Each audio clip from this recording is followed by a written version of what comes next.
수요일 저녁인데 오늘 제가 설교 제목을 나라를 위한 기도회 이렇게 정하고 함께 말씀을 좀 나누려고 합니다.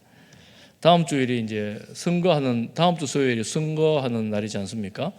나라를 위해서 이제 집중적으로 좀 기도를 더 해야 된다고 믿으면서 또 우리가 생각을 하고 그냥 가는 대로 가지 않고 예수 믿는 사람들 어떤 마음으로 또 이 시국을 바라보고 또 어떤 마음으로 기도를 해야 될지도 생각을 하고 또 어떤 사람을 뽑아야 될지도 내가 선거를 해야 될지도 한번 생각해보는 그런 기도회가 되기를 바랍니다. 우리는 지금 몹시 혼란한 시대를 살아가고 있습니다.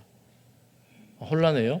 전 세계적으로 전쟁이 끝이지 않고 계속 있고 경제적으로도 굉장한 전쟁이 중국, 미국을 중심으로 해서 경제적으로도 굉장히 어려운 때를 지금 지나가고 있습니다. 우리나라가 오늘 뉴스를 보니까 주식이 8천을 넘었대요.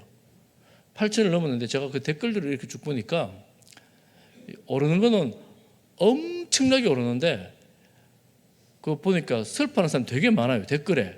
왜 그러냐니까 나는 안 올랐다는 거예요. 이게 양극화가 돼서 좋은 주식은 경기가 그래서 그때 밖으로 보면 굉장히 활성화되는 것 같은데 실제로 어려움을 겪는 사람들도 굉장히 많은 이런 약간의 양극화 현상이 이제 있다는 것을 그대로 지금 우리에게 보여주는 그런 시대가 되었습니다. 호황과 불황이 함께 할 수 있을까요? 경기가 하여튼 그렇게 약간 어려운 시대를 살아갑니다. 여러분 뉴스를 보셔서 아시겠지만 지금 계속해서 이 노동자들과 사용자 간의 이런 분쟁도 곳곳 대기업들에도 계속해서 일어나고 있는 중입니다. 그런데 지금 이 시대를 보면 분열이 계속해서 극대화되어가는 그런 시대의 양상을 우리가 보고 있는 그 중에 있습니다. 나라도 그렇고 국가도 그렇고 사회도 그렇고 전반적으로 다 분열이 아주 심해지는, 첨예하게 대립되어지는 그런 시대를 우리가 보고 있어요. 어떻게 보면 여러분 세상이 이렇게 분열되는 것은 어떤 관점에서 보면 좀 정상적이다 이렇게 볼 수가 있습니다. 성경적으로 보면 하나가 될 수 없어요. 사단이 공중권세 잡은 자가 이 다스리고 있는 이 세상 전체가 하나가 된다는 것은 사실은 불가능한 일이죠. 교회는 성령이 하나 되게 하신 것을 힘써 지키라 그랬기 때문에 하나가 되어야 합니다. 하나가 되어야 하는데 교회조차도 여러분 분열이 심한 어려운 그런 교회들이 굉장히 많이 있지 않습니까? 우리가 우리나라를 생각해 볼 때 이제 대한민국 국민들이 대한민국을 생각해 볼 때 우리나라는 정말 하나님의 특별한 사랑을 입은 나라다 하는 것을 부인할 수가 없습니다. 그렇게 못 살던 나라가 이토록 부유한 나라가 될지 이 짧은 시간에 전 세계에서 유례가 없을 만큼 이런 부유한 나라로 이렇게 살아간 나라가 되었으니 얼마나 감사합니까? 복음이 땅에 들어올 때 정말 캄캄한 나라였습니다. 정말 어두운 나라였습니다. 그런데 지금은 우리나라 K 어쩌고 이래가지고 K만 붙이면 전 세계가 대한민국을 다 아는 시대가 되었습니다. 아이들이 특히 더 많이요. 어찌 이런 시대가 올 줄 알았겠습니까? 어른들보다 아이들이 대한민국을 더 잘 알아요. 세계에서 제일 유명한 그룹이 우리나라 그룹이 되었어요. 얼마 전에 기사를 보니까 그렇게 나왔어요. 아니 우리나라 이 조그만 나라에서 어떻게 해서 세계에서 제일 유명한 그런 그룹이 됐겠습니까? 이런 나라가 되었습니다. 정말 대단하지요. 얼마나 감사합니까? 경제가 발달하고 사회 문화가 발달하고 세상에서 보면 이제 빛으로 빛나는 그런 나라가 된 것 같습니다. 그러면 과연 우리나라가 이 전 세계에서 우리나라를 보는 시선들 이것이 영적으로도 그럴까? 영적으로도 정말 빛나는 그런 나라일까? 우리가 이제 우리의 관점으로 그리스도인의 관점에서 이 세상을 좀 돌아보고 우리나라를 좀 생각해 보면서 이제 우리가 나라를 위해서 늘 기도하고 있지만 또 기도해야 되지만 특별히 또 기도하는 그런 시간을 좀 가져야 되겠다 이런 생각을 합니다. 나라를 위한 기도에는 단순히 정치나 사회, 문화, 경제 이런 안정을 위해서만 기도하는 것은 아닙니다. 물론 그것을 위해서도 기도해야 되지만 하나님 앞에서 하나님을 아는 사람들, 특히 교회가 어떤 영적 상태를 유지하고 있는가? 나의 영적 상태는 어떻고 우리 교회의 영적 상태는 어떻고 한국 교회의 영적 상태는 어떤가를 좀 생각을 해보고 깨어있는 사람들이 깨어있는 행동을 함으로 우리가 하나님께 나아가는 그런 기도를 올려드려야 되지 않겠습니까? 세상에서도 깨어있어야 된다 뭐 이런 말들을 많이 하는데 영적으로 깨어있어야 되는 거죠. 오늘 이 시편 106편 말씀은 이스라엘 역사를 쭉 쓰고 있습니다. 그런데 역사만 있는 것이 아니고 주된 내용이 하나님께서 이스라엘이라는 나라를 어떻게 이끌고 가셨는가, 그리고 이스라엘의 실패가 왜 실패가 왔는가, 그들의 회복은 어떻게 되어서 회복이 되었는가, 뭐 이런 이야기들을 쭉 기록하고 있습니다. 이스라엘은 끊임없이 실패합니다. 하나님의 은혜를 잊습니다. 잊어버렸고 불순종합니다. 우상을 섬겼습니다. 탐욕을 따랐습니다. 이만하면 하나님 버릴 만한데 하나님은 그들을 버리지 않습니다. 완전히 버리지 않습니다. 심판이 중간중간에 있지만 완전히 포기하지 않으십니다. 그래서 우리가 이 말씀을 보면서 이제 나라뿐만 아니라 우리 개인도 사실은 마찬가지입니다. 개인도 나라도 어떤 공동체도 심각한 위기가 왔을 때 왜 이런 위기가 우리 가운데 오게 되었는가, 이런 위기가 왔을 때 우리는 어떻게 대처해 나가야 되는가. 우리 개인도 마찬가지고 여러분 가정도 마찬가지고 여러분 공동체, 여러분 직장 모두가 마찬가지입니다. 이런 관점으로 오늘 이 말씀을 좀 보면 이스라엘이 위기가 왔고 심판을 받고 극복해 나가는 이런 과정을 보면서 우리에게 그대로 좀 적용을 한번 해볼 수 있을 것 같습니다. 일반적인 원리가 나오는 거죠. 여러분 7절 말씀 성경 한번 펴보십시오. 성경 보시면 7절 말씀 106편 7절 같이 한번 읽어보겠습니다. 7절입니다. 시작. 우리의 조상들이 애굽에 있을 때 주의 기이한 일들을 깨닫지 못하며 주의 크신 인자를 기억하지 아니하고 바다 곧 홍해에서, 혹시 성경 안 펴놓았습니까? 다 성경을 다 106편 다 펴놓고 말씀을 보겠습니다. 우리 조상들이 애굽에 있을 때 주의 기이한 일들을 깨닫지 못했대요. 출애굽한 이스라엘 백성들이 그 조상들 1세대가 애굽에서 무슨 일이 있었습니까? 하나님께서 무슨 일을 하셨습니까? 어마어마한 10가지 재앙으로 바로를 치셨습니다. 애굽의 군대를 물리쳤었습니다. 그러면 이 백성들 입장에서 우리도 사실 마찬가지입니다. 야, 피계, 우파 뭐 이런 거 있거든요. 전염병, 독종 뭐 이런 거, 해가 어두워지고 또 장자가 죽고 이런 어마어마한 사건들을 보면, 야, 내 인생에 그런 일을 이렇게 보면 여러분 하나님 떠나겠습니까? 하나님 잊어버리겠어요?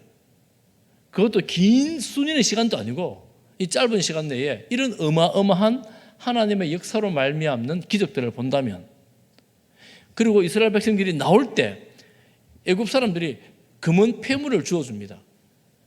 다 주고 빨리 가라고 막 이렇게 쫓아내다 떠나보내거든요. 노예로 살던 사람들이 금은 폐물을 들고 나오는 그런 희한한 일들이 이스라엘 백성들에게 있었습니다. 그런데 어떻게 했다 그래요? 하나님께서 행하신 기이한 일들을 깨닫지 못하며 주의 크신 인자를 기억하지 아니하고 바다 곧 홍해에서 거역하였나이다. 나올 때는 너무 신나게 나왔어요. 와, 하나님 찬양하며 나왔습니다. 할렐루야, 하나님께서 큰일 행하셨도다. 홍해 앞에 딱 서니까 뒤에는 애국 군대가 쫓아오죠. 앞에는 홍해가 막혀있죠. 어떻게 합니까? 그새 마음이 변해서 불평하고 원망하고 내가 죽을 데가 없어서 이곳에 불러내냐 그러고 하나님을 대적하죠. 하나님의 기이한 일들을 깨닫지 못할 때 위기가 찾아옵니다. 그 위기라는 것은 환경이 우리에게, 그들에게 주는 것이지만 앞에서 행하신 하나님의 일을 기억한다면 하나님을 바라보고 원망이 아니라 하나님을 향한 간구를 해야 될 터인데 홍해 앞에서 그들은 원망과 불평을 쏟아내고 있습니다.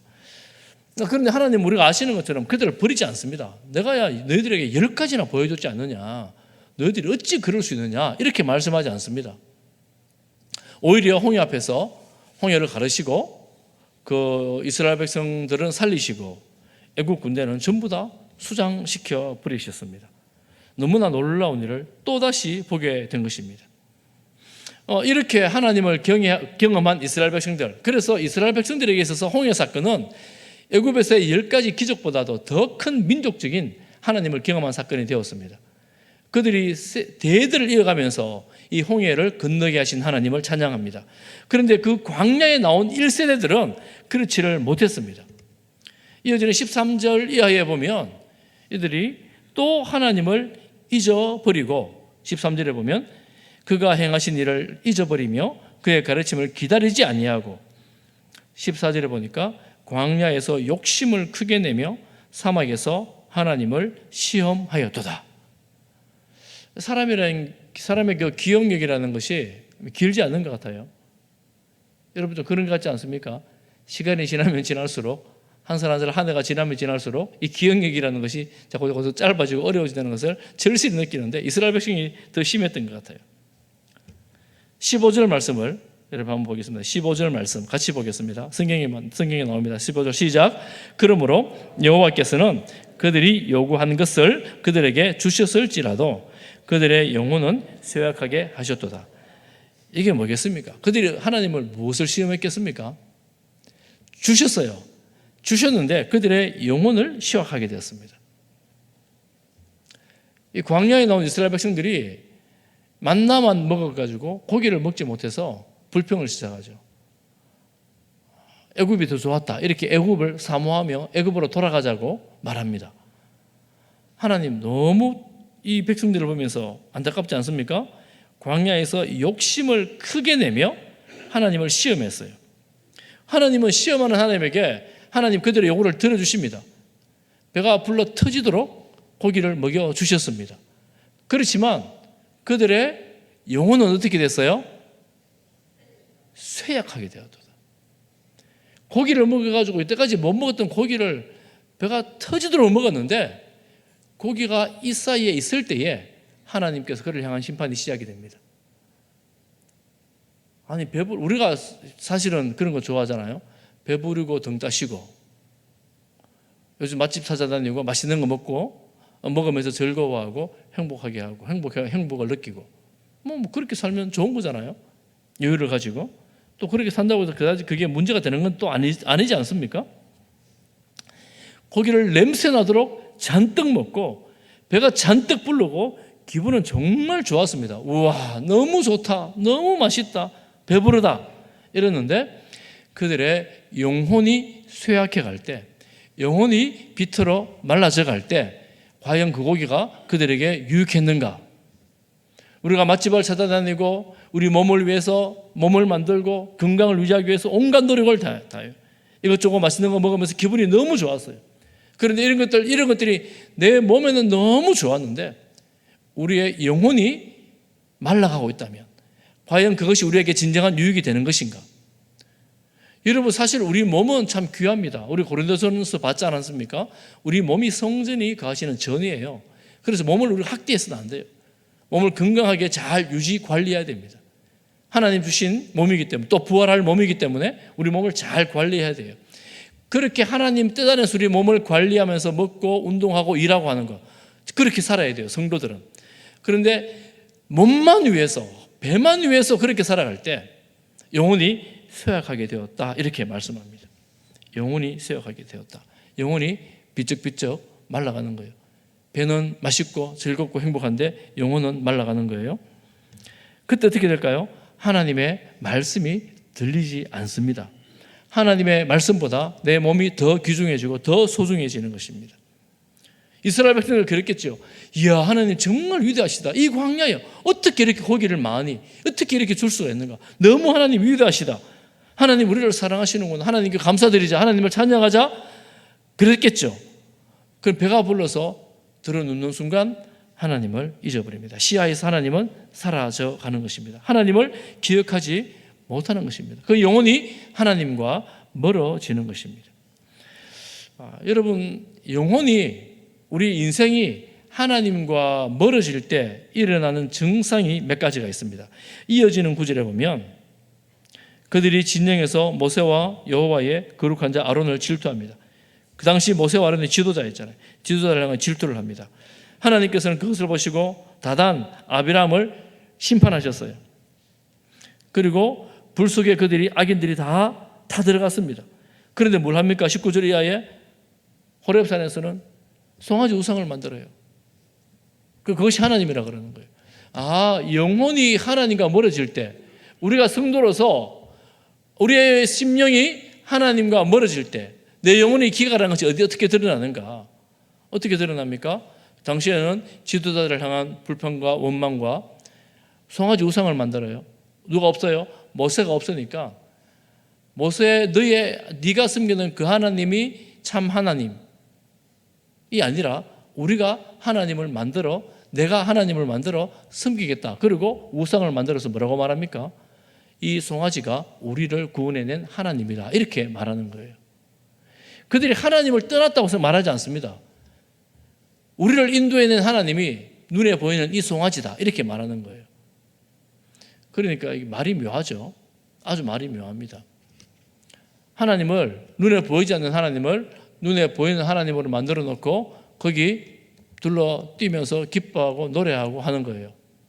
이게 이제 우리가 우상이라는 것입니다. 우상. 하나님 눈에 안 보이니까 눈에 보이는 뭔가, 직접적으로 내게 뭔가 해줄 수 있는 그 무엇, 그것 바라보고 그것 함께 즐거워하고 함께 기뻐하고 함께 지내면 되는 거지. 이렇게 생각하는 거예요. 참 인생이 연약한 것 같아요.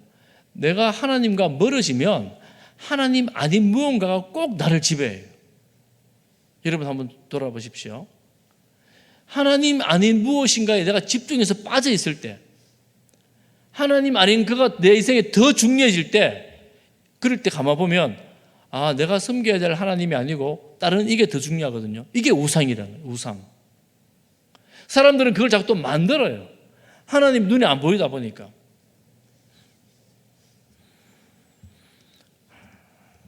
이 말은 앞에서는 하나님이 기이한 일 행하신 것을 잊었는데, 깨닫지를 못했는데, 이쯤 오면 하나님을 잊어버리는 거예요. 하나님이 행하신 일을 통하여 하나님을 보는데, 하나님이 행하신 일도 있고 하나님도 잊어버리고 내가 좋아하는 그게 하나님이 되어버리는 것입니다. 이게 하나님과 멀어진 사람들의 특징입니다.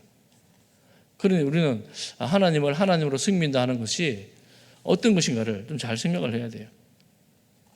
너무나 어처구니 없게도 이 백성들은 이것이 우상이라고 생각하지 않고 하나님이라고 생각을 하는 것입니다. 그런데 이 하나님이라고 생각하는 것은 오늘날로 보자면 여러 가지가 있습니다. 가지체계, 신념, 이런 것들도 섬기는 하나님, 우상이 될 수가 있습니다. 돈이나 이런 것뿐만 아니라. 그래서 우리가 이 세상에 오늘날 복잡다단한 세상에 살면서 내 마음을 사로잡고 나를 이끌고 가고 계속해서 나를 붙들어 매는 그것이 무엇인가? 정말 하나님이 나를 이끌어 가시고 성령께서 내 삶을 주관하시고 내가 그분에게 귀를 기울이고 있지 않다면 우리 항상 다른 것이 나를 뭔가 붙들고 가는 것을 부정할 수가 없는 그런 세상에 우리가 지금 살고 있습니다. 여러분, 모세나 아론이 이 백성을 보면 정말 안타까웠어요. 왜 안타까웠냐면 이 백성들이 하나님을 하나님으로 좀 섬기고 좀 기다리고 하나님의 말씀을 좀 들으면 좀 편안하게 이 광야 지나서 약속의 땅으로 들어갈 텐데 끊임없이 하나님을 원망하고 하나님 아니면 모세에게 대적하고 이러면서 계속해서 이 광야 길을 방황하게 되는 그 삶을 살아가는 거예요. 여러분, 우리 인생이 이와 아주 유사한 면이 있습니다. 우리가 하나님 앞에서 하나님 바라보며 살아가고 하나님의 뜻을 구하며 살아가면 우리가 하나님 뜻 구한다고 해서 하나님 뜻대로 살아간다고 해서 고통이 없는 건 아니잖아요. 환난이 없는 건 아니잖아요. 예수 믿는 삶에는 환난이 이런저런 고통이 있습니다. 있는데 이것들 때문에 시험을 들어 하나님과 멀어지지 않습니다. 어차피 우리 하나님 믿는 인생인데 주님의 제자인데 이렇게 생각하고 하나님만 바라보고 가는 거예요. 그런데 이렇게 하나님 떠나고 딴 게 더 좋아지고 돌아 가잖아요. 옆에서 보면 부모님들 자녀들 보면 아이고 제가 지금 저렇게 해가지고 하나님 떠나서는 안 되는데 제가 지금 저래 살면 그 아이 지금은 저렇게 좋아하는데 그래도 저래서는 안 되는데 여러분 다 마음이 느끼잖아요. 얼마나 안타까워요. 마음이 아프잖아요. 빨리 제자리에 돌아오면 좋은데 안타깝잖아요. 모세가 그 백성들을 보면서 얼마나 안타까웠겠습니까? 그런데 그들은 돌이키지를 않습니다. 돌이키질 않아요.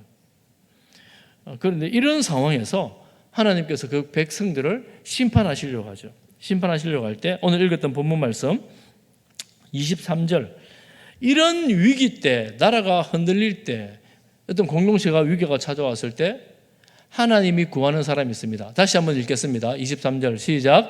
그러므로 여호와께서 그들을 멸하리라 하셨으나 그가 택하신 모세가 그 어려움 가운데에서 그의 앞에 서서 그의 노를 돌이켜 멸하시지 아니하게 하였도다.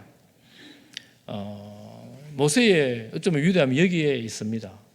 모세가 어디에 서 있습니까? 어디에 서서요? 성경 말씀 보여주세요. 모세가 어디에 서 있습니까? 모세가 그 어려움 가운데에서 하나님 앞에 서서 노를 돌이키시기를, 멸하지 아니하시기를 구하는 겁니다. 이 위대한 중보자 모세지요. 그 어려움 가운데서 모세를 향해서 불평하고 원망하고 하나님은 이들을 심판하시려고 그러고 어떻게 해요? 그 하나님 앞에 서서 이 백성들 어려움 가운데 서서 하나님께 부르짖는 것입니다. 그래서 하나님을 사랑하고 하나님 가까이에 있는 사람들이 있어야 될 자리가 어디에 있냐면, 아이고 힘든 자리 나는 피해서 편안한 자리로 가야겠다, 평안이 최고지, 피하는 사람이 아니고 이 공동체의 어려움 앞에 서서 하나님을 대면하는 사람들입니다. 하나님 앞에 서서 이 어려움을 가지고 불쌍히 여겨달라고 간구하는 사람들입니다. 백성들을 향하여 그러면 안 된다고 하나님 앞에 돌아오라고 외치는 사람입니다. 이게 하나님을 사랑하며 하나님의 말씀에 순종하고 하나님의 사람으로 부름받은 사람들이, 성도들이 해야 할 일입니다. 할렐루야. 저는 우리 교회에 이런 성도들이 많아지기를 간절히 소망하며 축복합니다. 어디에 있어야 된다고요? 하나님 앞에서 있는 거예요. 이 어려움을 회피하고 숨지 않고 그 어려움 가운데서 하나님을 바라보는 사람들입니다. 누군가 이렇게 하지 않으면 이 백성이 곧 멸망하고 사라지겠거든요. 하나님 그때 뭐라고 말씀하셨습니까? 내가 이 백성을 멸하고 모세 너로 말미암아 새 민족 하나 만들겠다, 이렇게 말씀하셨거든요. 그런데 모세가 그 하나님 앞에 서서 아닙니다 하나님, 그러면 안 되십니다, 조목조목 하나님 앞에 얘기하면서 이 백성 이 민족을 위해서 중보하지 않습니까? 우리가 나라를 위해서도 이런 마음으로 주님 앞에 설 수 있기를 간절히 바랍니다. 나라를 위해서 기도할 때에 이 백성의 잘못들과 죄악들을 우리가 알고 있지 않습니까? 알고 있는데 이런 아는 것을 두고 우리는 우리끼리만 잘 지내면 되지 이렇게 하는 것이 아니라 이 백성들을 우리가 안고 하나님 앞에 서서 하나님 앞에 이 죄악들을 올려드리면서 불쌍히 여겨달라고, 하나님 살려달라고 기도하는 사람들입니다. 이런 일이 있었으면 백성들이 지금 하나님 두려워하고 이렇게 살아야 되잖아요. 그렇게 하지 않습니다. 28절 33절 말씀에 쭉 내려가 보면 또 범죄를 합니다. 또 범죄를 해요. 미디안 여인들, 모압 여인들과 음행을 합니다. 음행을 하는데 하나님 너무너무 화가 나셔서 또 이들에게 큰 징벌을 내리시지 않습니까? 이 죄 가운데 하나님께서 내린 이 심판의 징벌을, 이 벌을 받고 있는 중인데도 이들은 보란 듯이 음행을 행하러 백성들 앞에서 지도자가 들어가는 거예요. 여러분 이 사건 잘 아시죠? 오늘 이 말씀 본문 30절 말씀에 29절 30절 우리 함께 읽어보겠습니다. 성경 보십시오. 29절 30절입니다. 같이 봅니다. 시작. 그 행위로 주를 경노하게 함으로써 재앙이 그들 중에 크게 유행하였도다. 그때에 비느하스가 일어서서 중재하니 이에 재앙이 그쳤도다. 이 말씀 아주 좀 재미있는 말씀입니다. 이 중재한다는 말씀의 뜻이 뭐냐면, 사실은 우리가 중재라는 말은 굉장히 순화된 표현이라고, 우리 번역이 순화된 표현이라고 볼 수 있습니다. 원어의 의미들은 개입하고 판단하고 실행한다는 의미예요. 그러니까 지금 이 음행을 행하는 이들 앞에서 하나님의 거룩하심의 기준을 가지고 그 사건에 직접 개입하고 이게 잘못되었다고 판단하고 그 죄악을 그 자리에서 끊는 것입니다. 이 두 사람을 죽이는 거예요. 어마어마한 심판을, 하나님 심판을 대신해서 그 앞에 행하는 것입니다. 여러분 이 사건 아시니까 제가 뭐 설명을 다 하지는 않겠습니다. 너무 두려운 사건이기도 하고 인간의 죄성이라는 것이 얼마나 깊고 인간의 죄성이라는 것이 얼마나 방대한가를 보여주는, 인간의 오만이 얼마나 두려운가를 보여주는 그런 사건이라고 할 수가 있습니다. 이쯤 심판을 받았으면 돌이켜야 되는데 돌이키기는커녕 보란듯이 범죄의 자리로 뛰어들어가는 불나방 같은, 밤에 여러분 불나방들 있잖아요. 불 켜놓으면 막 달려드는 나방들 있잖아요. 그렇게 죄의 자리로 뛰어들어가는 거예요. 여러분 인간의 그 죄된 욕망은 어디까지일까요? 인간의 이 죄성이 어디까지 가는 것일까요? 제가 어저께 집에 앉아가지고 그 선거 공보물입니까? 이게 선거 이제 그 후보 소개해 놓은 글들이 쫙 왔더라고요. 찬찬히 한 장씩 이렇게 쭉 살펴봤습니다. 예전에 뉴스에서 본 내용이 있어가지고 좀 이렇게 살펴봤어요. 예전에 뉴스에서 본 내용이 뭐냐면, 여러분 이번에 후보를 뽑아야 되는 사람 몇 명입니까? 여러분 투표해야 되는 사람 몇 명이에요? 너무 많아가지고 몇 명인지도 잘 모르시죠. 그런데 그때 기사에 이렇게 났어요. 기초자치단체 후보로 나온 사람들 중에 전과가 제일 많은 사람이 전과 몇 범이게요? 뉴스에 나온 내용입니다. 15범, 두 번째가 14범, 음주운전, 사기, 성범죄, 무면허, 폭력 뭐 이런 류.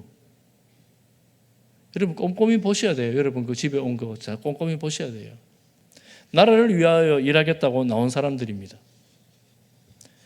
우리 지역에 온 그 공보물에도 이런 범죄들이 있더라고요. 이런 범죄 이력이 있는 사람도 있더라고요. 뭐 무소속으로 나온 사람도 있어요. 어떤 사람은 정당히 공천을 받았어요.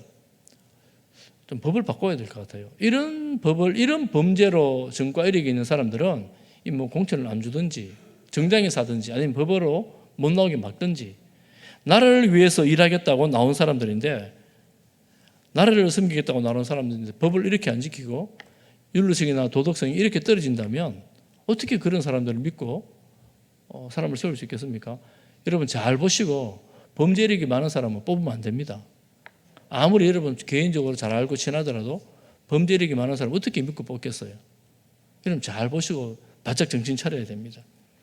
이번에는 무투표 당선된 사람도 꽤 많이 있습니다. 후보 한 명밖에 안 나온 거예요. 그럼 투표를 할 필요도 없는 거예요. 무투표 당선자들이에요. 이미 결정난 사람들입니다. 그런 사람들 중에도 범죄 이력들이 나오는 사람들이 있습니다. 이런 사태를 여러분 막아야 되지 않겠습니까? 어떤 관점에서 보면 나라를 섬기는 지도자들이란 윤리 도덕이 최소한의 일반적인 국민들의 기준에 합해야 되지 않겠습니까?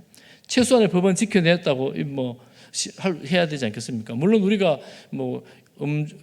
과속이라든가 주차 위반이라든가 이런 법률이야 우리 모두가 다 모든 백성이 다 할 수 있는 거지만, 사기를 치고 성적인 범죄를 저지르고 음주운전을 이렇게 하고 이렇게 하는 것은 또 다른 문제 아니겠어요?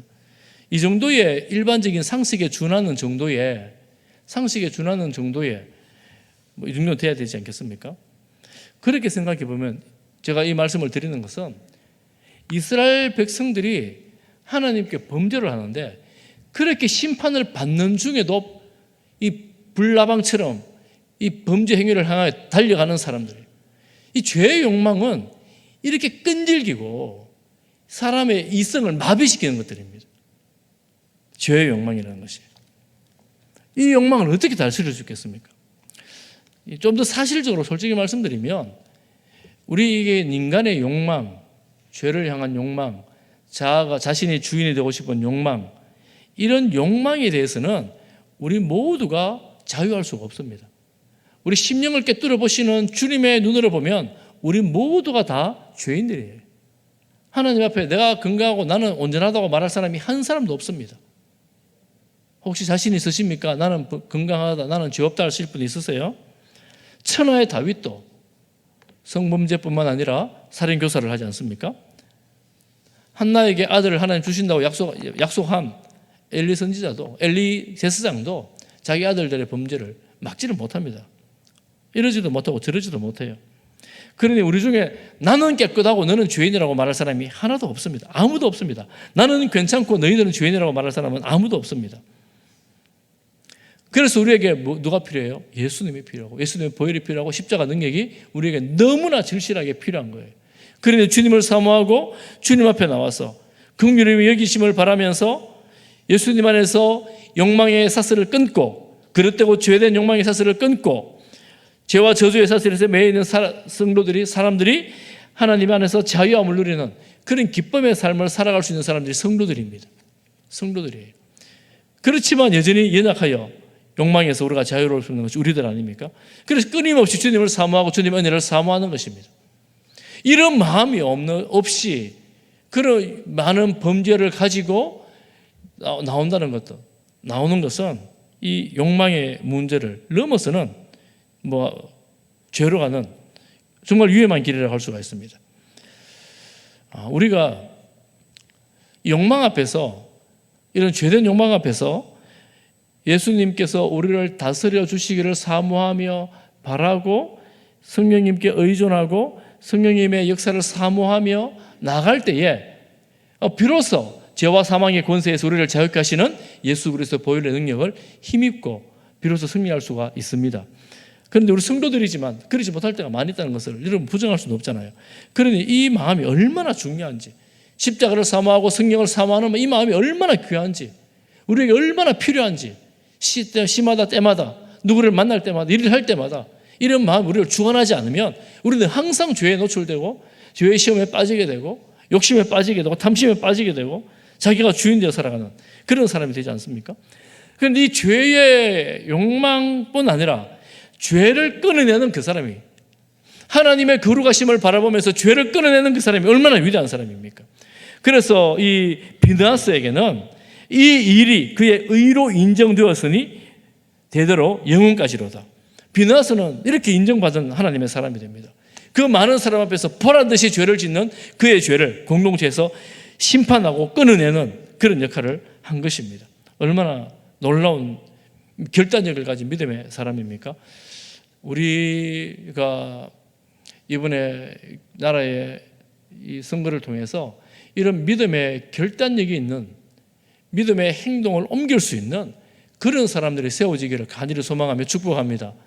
여러분, 그래서 우리 주변에 나온 사람들의 이걸 다르게 정보를 취할 수 있는 방법이 별로 없으니까 꼼꼼히 보면서 이게 실현 가능할 것인지 좀 꼼꼼히 보면서 챙기고 봐야 합니다. 이 일을 통하여 하나님께 영광을 올려드리고 이 세상 가운데에 하나님의 거룩이 무엇인지를 보여주는 그런 사람이 된 거예요. 그러니 하나님의 그 긍휼의 계심이 그 공동체에 임하게 되었습니다. 하나님의 거룩하심을 나타낸 사건이 된 것입니다. 그 우리가 사건을 바라볼 때, 어떤 일을 바라볼 때 이것이 하나님이 기뻐하시고 하나님께서 원하시는 거룩한 일인가, 내 욕망을 따라가는 일인가, 이거를 잘 분별할 수 있는 사람들이 성도입니다. 신령한 자이고 영적인 사람입니다. 맨날 내 욕심과 내 욕망을 따라 살면서 나는 하나님께 신령한 자다, 성령의 인도를 받는다, 이렇게 말하는 것은 합당치 않죠. 하나님의 말씀과 성령의 인도를 따라서 순종하며 살아가는 사람이 하나님의 거룩을 이루어가는 사람들입니다. 하나님의 기이한 일을 잊어버리고 하나님을 잊어버리고 죄를 관가할 때 개인이든 공동체든 위기가 찾아옵니다.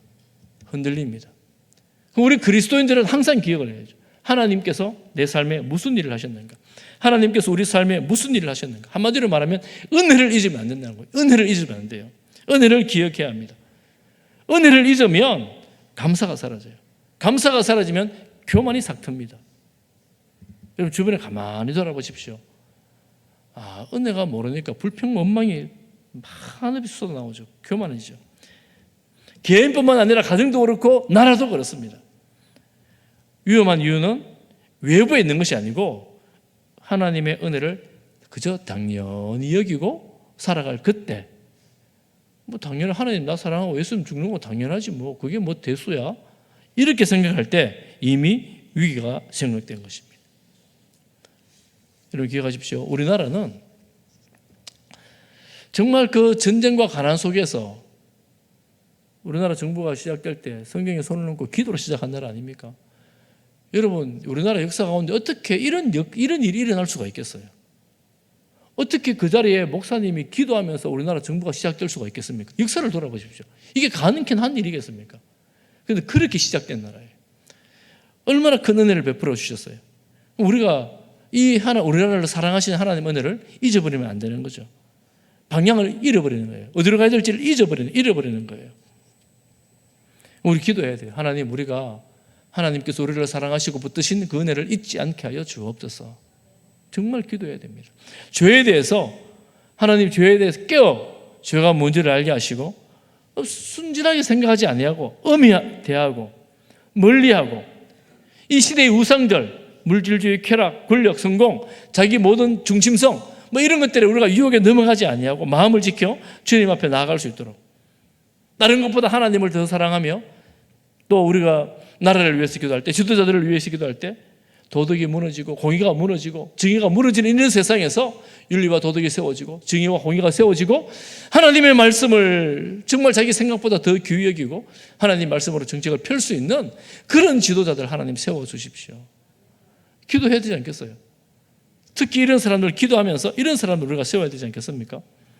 그러니 여러분 보십시오. 이 시대의 위기는 경제의 위기, 정치의 위기라기보다도 영적인 위기입니다. 영적인 위기예요. 영적인 위기라는 걸 누가 알아요?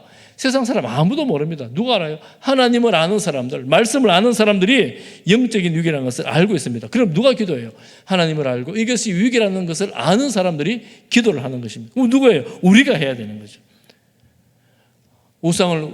우리가 우상을 버리게 하시고 교회가 세상의 악한 것들과 타협하지 않게 하시고 하나님을 경외함으로 하나님 사랑 안에서 하나님의 거룩한 뜻을 향해 살아갈 수 있도록 주님 도와주십시오. 기도하는 거예요. 그렇지만 우리의 소망이 있습니다. 우리는 헛된 소망을 가진 사람들 아닙니다. 우리가 읽었던 본문 말씀 44절부터 46절까지 다시 한번 읽어보겠습니다. 44절부터 46절 같이 봅니다. 시작. 그러나 여호와께서 그들의 부르짖음을 들으실 때에 그들의 고통을 돌보시며 그들의 위하여 그의 언약을 기억하시고 그 크신 인자하심을 따라 뜻을 돌이키사 그들을 사로잡은 모든 자에게서 긍휼히 여김을 받게 하셨도다. 사로잡혀 갔는데 부르짖어 기도했더니만 이 죄를 지어가지고 마땅히 멸망하고 망해야 되는데 부르짖어 기도하니 하나님께서 언약을 기억하사 옛날에 이 백성과 맺었던 그 약속을 기억하시고 긍휼을 입게 하시는 거예요. 오늘날 우리가 그 긍휼을 입어 사는 하나님의 백성들이에요. 하나님의 긍휼이 아니라면 우리가 어느 한순간인들 살아갈 수가 있겠습니까? 하나님의 긍휼을 입어 살아가는 성도들로서 하나님의 긍휼을 사모하면서 부르짖는, 특별히 이 시대에 더 부르짖는 그런 성도들 될 수 있기를 축복합니다. 이스라엘은 수없이 실패했지만 하나님은 언약을 기억하셨어요. 그들은 하나님을 잊었지만 하나님은 이들을 잊지 않았습니다. 이것이 우리의 소망입니다. 우리가 때로는 하나님을 잊어버리고 말씀을 잊어버리고 내 욕망을 따라 내 마음을 살았는데 하나님은 우리를 잊지 않고 하나님의 말씀하신 약속대로 기억하시고 우리를 찾아오시고 불쌍히 여겨주시고 또다시 은혜를 베풀어 주셔서 돌아오게 하시는 그런 하나님이 우리 하나님 아버지이십니다. 그러니 우리가 한시라도 하나님 앞에서 회개할 것은 회개하고 불쌍히 여겨달라 할 것은 불쌍히 여겨달라 하고 또 우리의 소망이 하나님뿐이라고 우리 주님뿐이라고 간절히 기도하면서 하나님의 긍휼을 사모하며 찬양하는 우리 성도 될 수 있기를 축복합니다. 오늘 말씀에 나온 두 사람을 기억하십시오. 한 사람은 누구요? 중보했던 모세. 또 한 사람 누구요? 비느하스. 아유, 장님 설교 제일 잘 들으셨네. 바로 딱 나오시네. 두 사람, 모세와 비느하스. 이 백성이 멸망할 위기에 하나님 앞에 서서 하나님의 거룩을 향하여 기준을 가지고 선포하고 기도하고 실행했을 때에 하나님께서 이들을 외면치 않으시고 이들에게 긍휼을 베풀어 주셨습니다. 오늘 우리가 하나님 찾는 한 사람 될 수 있기를 축복합니다.